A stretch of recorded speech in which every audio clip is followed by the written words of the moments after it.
Piles of paper. I start this, then I must read this. Oh, this is important. I have to read that. Time goes out the window. So, one of the things that happens right now is we are flooded with information and resources, right? And it's hard for us to differentiate what's urgent, what's important, what do I pay attention to now, what should I pay attention to later.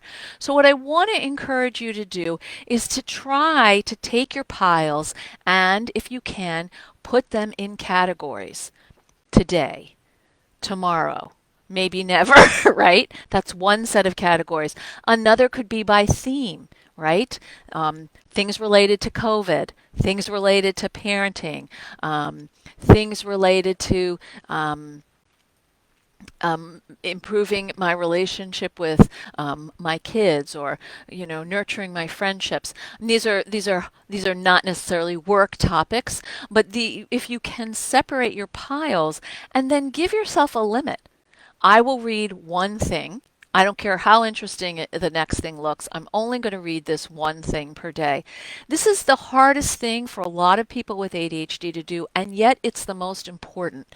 Because what happens is you get an idea and you read something, and then you go down the rabbit hole of that idea.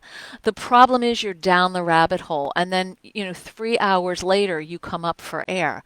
So we want to try to you want to try to figure out how you can limit yourself, and I would encourage you to do that by looking at the urgent and important matrix. It's a very famous matrix, the Eisenhower Matrix.